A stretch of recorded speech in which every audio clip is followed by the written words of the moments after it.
আমার নাম কাইফা। আমার স্বামী আমাকে বিয়ে করার আগে আরও একটি বিয়ে করেছিল, কিন্তু আমার স্বামীর প্রথম স্ত্রী কিছুদিন পর নিজ থেকে আত্মহত্যা করে মারা গিয়েছিল। কিন্তু কেন মারা গিয়েছিল তা আমি জানি না। আমি এখন ওনার দ্বিতীয় স্ত্রী। আমার স্বামীর বাড়িতে গিয়ে আমার স্বামীর প্রথম স্ত্রী কেন মারা গিয়েছিল তা জানার জন্য আমি বেকুল হয়ে যাই। কিন্তু স্বামীর বাড়িতে যাওয়ার কিছুদিন পর আমার সাথে ঠিক একই ঘটনা ঘটল। তখন আমার মরা ছাড়া কোনো উপায় ছিল না।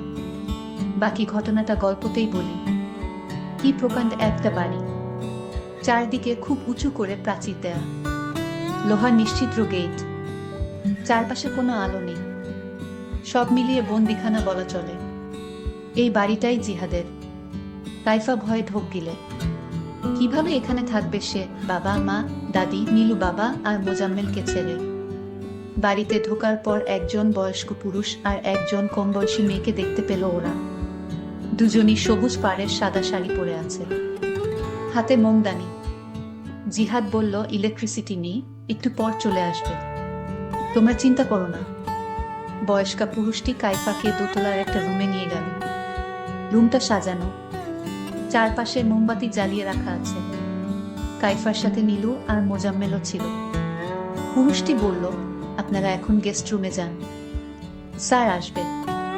নীলু জার্নি করতে পারে না, এতখানি জার্নি করে একদম নেতিয়ে পড়েছে সে।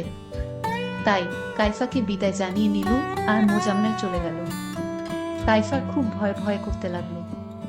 চারপাশটা নীরব হওয়ায় গাছের পাতা নড়ার শব্দ কেমন ভয়ঙ্কর লাগছে। তবে সব ভয় ছাপিয়ে আরো একটা ভয় কাইফার মনে দানা বেঁধেই চলেছে। ওই লোকটা কি করবে না করবে, সে তো মানসিকভাবে একদমই প্রস্তুত নয়। এমন সময় জিহাদ রুমে এসে ঢুকল, দরজার ছিটকিনি লাগালো। কাইফা চমকে উঠল, উঁচু স্বরে বলল, আপনি দরজা আটকাচ্ছেন কেন? পরক্ষণেই ভয় কেটে গেল। এই মানুষটি তার স্বামী। কাইফা নিজেকে সামলে জিহাদের দিকে তাকালো। এই প্রথম। মা ঠিকই বলেছে, এই লোক আসলেই সুদর্শন। কানের কাছে রূপালী চুলগুলো মানিয়ে গেছে তার চেহারার। কাইফা দৃষ্টি নামিয়ে ফেলল। জিহাদ বলল, কাইফা তুমি ঘুমিয়ে পড়ো, সারাদিন জার্নি করেছ। কাইফা অবাক হয়ে তাকিয়ে রইল। জিহাদ আরো কিছু বলতে যাচ্ছিল, হঠাৎ দেয়ালের দিকে তাকিয়ে চুপ করে গেল। কাইফা দেখল পলকেই জিহাদের চেহারা কেমন হিংস্র হয়ে উঠেছে, রাগে কাঁপছে সে। কাইফা ভয়ে ভয়ে জিজ্ঞেস করল, কি হয়েছে আপনার, এমন করছেন কেন? জিহাদ জবাব না দিয়ে চিৎকার করে ডাক দিল, বাবা বাবা। বয়স্ক পুরুষটি ছুটে আসলো। কাইফাকে অবাক করে দিয়ে জিহাদ সেই পুরুষের গালে প্রচন্ড জোরে একটা চড় বসিয়ে দিল। পুরুষটি ধপ করে ফ্লোরে পড়ে গেল। বহু কষ্টে সে উঠে দাঁড়ানোর পর আবার জিহাদ একই কাজ করল। এবারের চড়টা আরো জোরে ছিল। পুরুষটির ফ্লোরে পড়ে মাথা ফুলে গেল। জিহাদ দাঁতে দাঁত চেপে হিসিয়ে বলল, সোহানার ছবি কই, সোহানার ছবি কই বল। কাইফা ভয়ে থরথর করে কাঁপতে লাগলো। এত বয়স্ক বাবার বয়সী পুরুষের গায়ে কিভাবে হাত তুলতে পারল? কিন্তু পুরুষটির কোনো বিকার নেই, যেন চড়থাপ্পড় খাওয়া একটা স্বাভাবিক বিষয়। সে মাথা নিচু করে বলল, হীরা মামুনি রুমে রেখেছি, ভেবেছি নতুন বউ আসবে, কিছু যদি মনে করে। জিহাদ হাত মুষ্টিবদ্ধ করে বলল, জানি আর 10 সেকেন্ড টাইম। পুরুষটি ছুটে বেরিয়ে গেল। কিছুক্ষণ পরই ফিরে এলো একটা বিশাল বাঁধানো ছবি নিয়ে। ছবিটা নিজের হাতে পেয়ে ইশারায়, তারপর নিজেই সেই ছবিটাকে দেয়ালে টানালো। ছবিতে একটা মেয়ে লাল বেনারসি পরে তাকিয়ে আছে, যেন কাইফার দিকেই। জিহাদ ছবিটায় খানিকক্ষণ হাত বুলিয়ে দিল, তারপর কাইফার দিকে তাকিয়ে বলল, এ আমার প্রথম স্ত্রী সোহানা, আমার প্রথম ভালোবাসা। ওকে না দেখলে আমার অস্থির লাগে, কিন্তু ও তো আর এই দুনিয়ার নেই, তাই ওর ছবিটা আমার শোবার ঘরে থাকে। এতে তোমার আপত্তি আছে? কাইফা ভয়ে ভয়ে বলল, না। বেশ, তাহলে ঘুমিয়ে পড়ো। কাইফা বিছানায় শোয়া মাত্র বুঝল যে সে কতটা ক্লান্ত। মানসিকভাবে সে প্রচণ্ড দুর্বল হয়ে পড়েছে। সকালে ঘুম ভাঙার পর জিহাদকে সে ঘরে দেখতে পেল না। ঘড়িতে দেখল 7টা বাজে। ইস, এত দেরি হয়ে গেছে। খাট থেকে নামার সময় জিহাদ ঘরে ঢুকল। ভ্রু কুঁচকে বলল, তুমি এখনো সাজগোজ করনি কেন? নতুন বউকে এমন বিধবা বিধবা লাগলে কেমন করে হবে? আলমারি থেকে একটা লাল শাড়ি বের করে পরো। আর টেবিলে দেখো মালা আছে, মালাটা পরে নিও। কথাগুলো আদেশের ভঙ্গিতে বলে জিহাদ চলে গেল। কাইফা চোখের পানি মুছল। জিহাদের কথা মতো সেজে নিচে গিয়ে সে অবাক। নীলু আর মোজাম্মেল খাবার টেবিলে বসে আছে জিহাদের সাথে। কাইফাকে দেখে ওদের হাসি আরো বেড়ে গেল। কাইফা এসে একটা চেয়ারে বসল। জিহাদ উঠে চলে গেল কিচেনে। মোজাম্মেল বলল, জানো দুলা ভাই আমাদের জিজ্ঞেস করে জেনেছে তোমার প্রিয় খাবার কি, তারপর নিজেই রান্না করেছে। এখনো করছে। কাইফা কি বলবে বুঝতে পারল না, বলল, কি বলছিস? নীলু বলল, উম্বুরা ভূতে সেই প্রেম যাচ্ছে কাইফাকে পেয়ে। মালা বানারা নিজ হাতে আবার কাইফাকে পরিয়ে দিচ্ছে।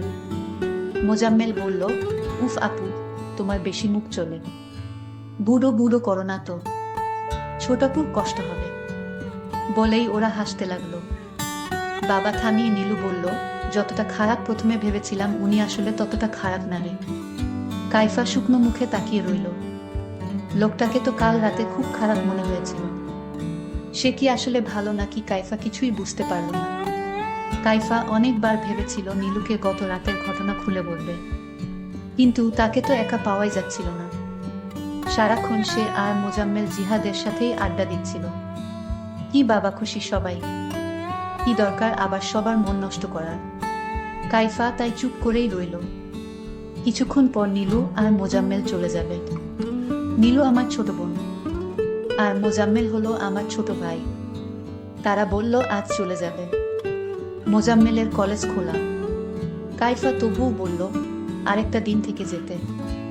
জিহাদ হেসে বলল, যেতে চায় আটকাচ্ছ কেন?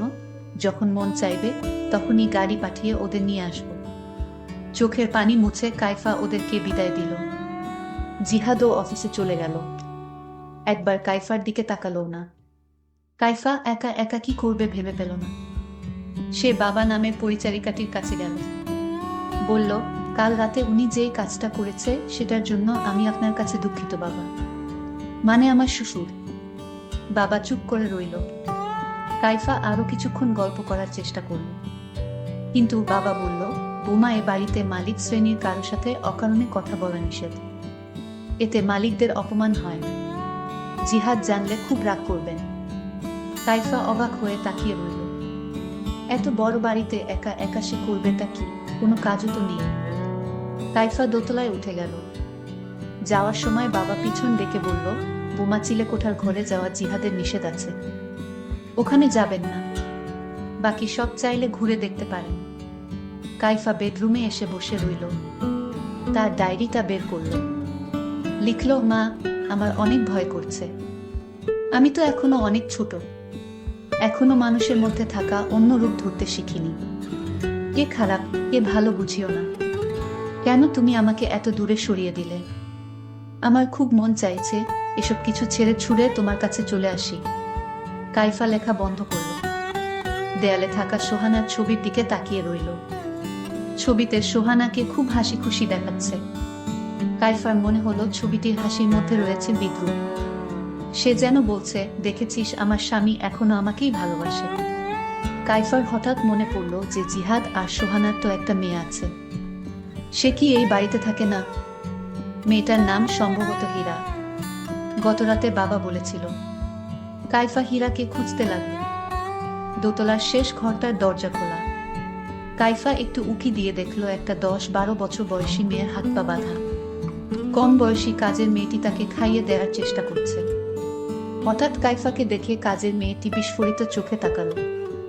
বলল, ম্যাডাম আপনি এখানে এসেছেন কেন? যান তাড়াতাড়ি। কাইফা বলল, তুমি বাচ্চা মেয়েটাকে বেঁধে রেখেছো কেন? বলেই কাইফা হীরার কাছে গেল। হীরা বলল, প্লিজ আপনি আমার বাঁধনগুলো একটু খুলে দিন। কাইফা হীরার দিকে তাকালো। গায়ের রং শ্যামলা, কি টানা টানা চোখ, কি অদ্ভুত মায়া চেহারায়। কিন্তু জিহাদ বা সোহানা কারো সাথেই চেহারার মিল নেই। কাজের মেয়েটি বলল, প্লিজ বাঁধন খুলবেন না।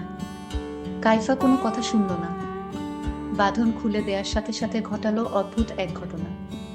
মুহূর্তেই হীরা প্রচণ্ড হিংস্র হয়ে উঠল। চিৎকার করে বলল, শয়তান, লোভী।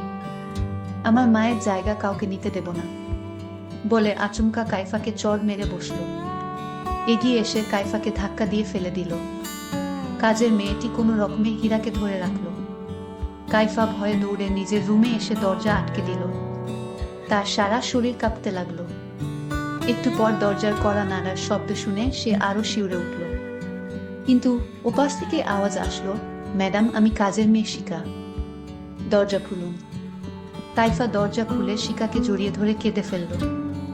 শিখা বলল, ম্যাডাম, হীরা মামনির মা নেই তো, তাই ও আপনাকে সহ্য করতে পারছে না। এর জন্য ওকে বেঁধে রাখা হয়েছে, নয়তো ও আপনার সাথে বা আপনার আত্মীয়দের সাথে খারাপ ব্যবহার করত। আপনি দয়া করে স্যারকে কিছু বলবেন না। মেয়েটা বড়ই দুঃখী। শিখা নামক কাজের মেয়েটি এই বলে চলে গেল। কাইফা মনে মনে বলল, আমি নিজেও অনেক অনেক দুঃখী। রাতে জিহাদ ফিরার পর কাইফা সবটা বলে দিল। জিহাদ কাইফার মাথায় হাত রাখল, বলল, তুমি আমার স্ত্রী। তোমাকে অনেক পছন্দ করে আমি ঘরে তুলেছি। তোমাকে অপমান করার অধিকার কারণ নেই। এরপর শিখাকে ডাকলো জিহাদ। বলল, যাও হীরাকে নিয়ে এসো। শিখা কেঁপে কেঁপে বলল, স্যার, মাফ করে দেন, বাচ্চা মানুষ। জিহাদ বলল, আরেকটা কথা বললে তোকে। হঠাৎ কাইফাও ভয়ে কাঁপতে লাগলো। বিচার দেয়াটা আসলেই উচিত হয়নি। শিখা হীরাকে নিয়ে রুমের দরজার কাছে দাঁড়ালো। জিহাদ ঝাঁঝালো কণ্ঠে জিজ্ঞেস করল, তুমি তোমার মায়ের গায়ে হাত তুলেছ, তোমাকে আমি ক্ষমা করব না হীরা। হীরা তার চেয়েও বেশি ঝাঁঝালো কণ্ঠে বলল, 2 দিন পর পর আপনি একটা করে রক্ষিতা ধরে নিয়ে এসে বলবেন এটা আমার মা, আর আপনি কি ভেবেছেন আপনাকে আমি ক্ষমা করব? জিহাদ দাঁতে দাঁত চেপে বলল, এই মেয়েকে 6 দিন কিছু খেতে দিবে না। শিখা কেঁদে ফেলল, বলল, স্যার, ও এমনিতেই 2 দিন ধরে কিছু খাচ্ছে না, প্লিজ স্যার। জিহাদ বলল, 6 দিন এর আগে এ বাড়ির কোনো খাবার যদি ওকে দিয়েছিস তাহলে তো জানিস আমার কথা অমান্য করলে কি হয়। শিখা হীরাকে নিয়ে চলে গেল। কাইফা কাঁদতে কাঁদতে বলল, বাচ্চা মেয়েটাকে মাফ করে দিন, আমার দোষ সব। জিহাদ কাইফাকে বলল, সতীনের মেয়ের জন্য এত মায়া দেখিও না। ওর ধারে কাছেও যদি তুমি গেছো তাহলে আমার থেকে খারাপ আর কেউ হবে না। কাইফা বলল, আপনি বলেছিলেন আমাকে সহজ হতে সময় দিবেন, তাহলে এখন কেন? জিহাদ বলল, অনেক সময় তোমাকে দিয়েছি। পুরো বাসর রাত আমি পাশের রুমে ছিলাম। হা হা হা করে হাসতে লাগলো। যথেষ্ট সময় দিয়েছি। কাইফা ভয়ে ফ্যাকাশে হয়ে গেল। জিহাদ বাতি নিভিয়ে বেশ কয়েকটা মোমবাতি জ্বালালো। সোহানার ছবির কাছে নিয়েও কয়েকটা মোমবাতি রাখলো। বলল, দেখো সোহানা, তোমাকে ছাড়াও আমি চলতে পারি। বলেই কিছুক্ষণ হাসলো। কাইফা ভয়ে ভয়ে তাকিয়ে রইল। এরপর জিহাদ বাবার মধ্যেই গা কাঁপিয়ে কেঁদে উঠল। কাঁদতে কাঁদতে রুম থেকে সোহানার ছবি নিয়ে বেরিয়ে গেল। কাইফা কি করবে বুঝতে পারল না। জিহাদের গলা শোনা যাচ্ছে, রাগ করে না সোহানা, কোনো রাগ না। কাইফা ভালো করেই বুঝতে পারছে এর মাথায় সমস্যা আছে।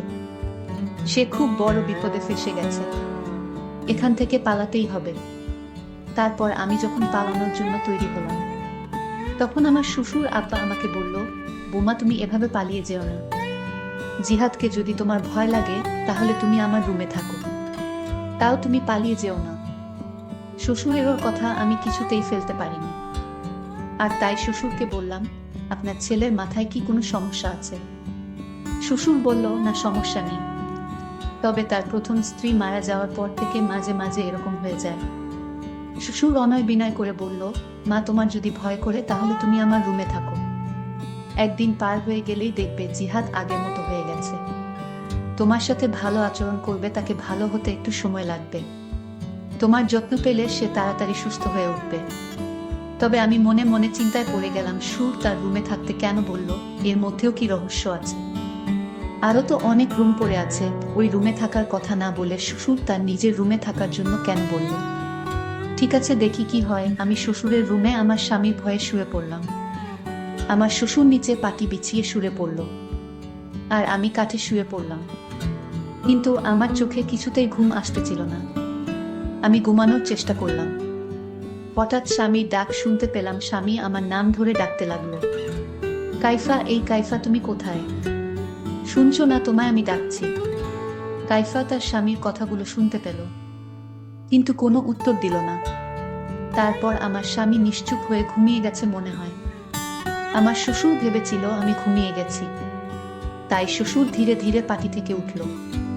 আমি লক্ষ্য করছিলাম সুর আব্বা কি করে। তখন শ্বশুর আব্বা দেখলাম আমাকে একটা ডাক দিল, বুমা। যখন আমার কোনো সাড়া পেল না, আবার ডাক দিল। যখন কোনো সাড়া পেল না, তখন চুকেশ থেকে একটা সাদা রুমাল বের করলো, আর সেই রুমালে কি যেন মিশ্রিত করলো। তারপর আমার মুখের উপর ছুঁড়ে মারল। আমি তখন সাথে সাথে জ্ঞান হারিয়ে ফেলি। তারপর সকাল হলো, আমার যখন জ্ঞান ফিরল, আমি বুঝতে পারছি আমার সাথে কি হয়েছিল। আমার কাছে ব্যাপারটা অদ্ভুত মনে হলো। কেন আমার সাথে এমনটা হলো? আমি কি দোষ করেছি এই পরিবারে? আমি তো একটা গরিব ঘরের মেয়ে, কেন আমাকে সুর এবং আমার স্বামী আমার সাথে এরকম আচরণ করবে? আমি কি দোষ করেছি? আল্লাহর কাছে বারবার ভিক্ষা চাইছিলাম, আল্লাহ, এ পরিবার থেকে আমাকে বাঁচাও। আমি যখন রুম থেকে বের হচ্ছিলাম, তখন কাজের মেয়েটি আমাকে বলল, ম্যাডাম, আপনি কই ছিলেন? আপনার স্বামী আপনাকে খুঁজছিল। আমি কাজের মেয়েটির সাথে আজ ঘটে যাওয়া ঘটনাটা শেয়ার করলাম। কাজের মেয়েটি তখন কেঁদে কেঁদে বলতে লাগলো, আমার মা আছে, বাবা নেই, কিন্তু আমার মায়ের চিকিৎসা এবং পরিবারের খরচের জন্য এ বাড়িতে বুয়ার কাজ করি। রান্না থেকে শুরু করে সাহেবের মেয়েকে দেখাশোনা সবকিছু আমার করতে হয়।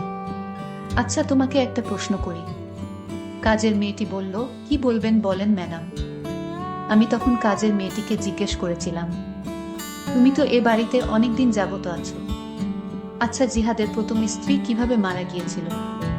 কাজের মেয়েটি বলল, ম্যাডাম, এ কথা যদি জিহাদ বা তার বাবা জানতে পারে, তাহলে আমাকে জানে মেরে ফেলবে। আমি বললাম, কিছুই জানবে না কেউ, তুমি নির্ভয়ে আমাকে বলো। তখন কাজের মেয়েটি যা বলেছিল তা শুনে মনে হলো আমার দম বন্ধ হয়ে আসছে। কাজের মেয়েটি বলল, জিহাদ স্যারের প্রথম স্ত্রী সোহানা নিজ ইচ্ছায় দুনিয়া থেকে চলে গিয়েছিল। আমি তাকে প্রশ্ন করলাম, কেন, তার সাথে এমন কি হয়েছিল যে সোহানা নিজ ইচ্ছায় ওপারে চলে গেল?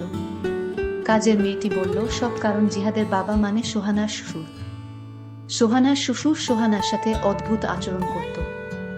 একদিন সোহানার সাথে এমন ঘটনা ঘটিয়েছিল যেটা কোনো বুমার পক্ষে মেনে নেওয়া সম্ভব ছিল না, তাই সোহানার পক্ষেও মেনে নেওয়া সম্ভব হয়নি। সোহানা ম্যাডামকে জিহাদ স্যার খুব ভালোবাসত, আজ সোহানাকে হারিয়ে জিহাদ স্যার পাগলের মতো হয়ে গিয়েছে। আর প্রথম যেদিন আপনি এই বাড়িতে এসেছিলেন, তখন তো আপনি নিজ চোখে দেখতে পেয়েছিলেন।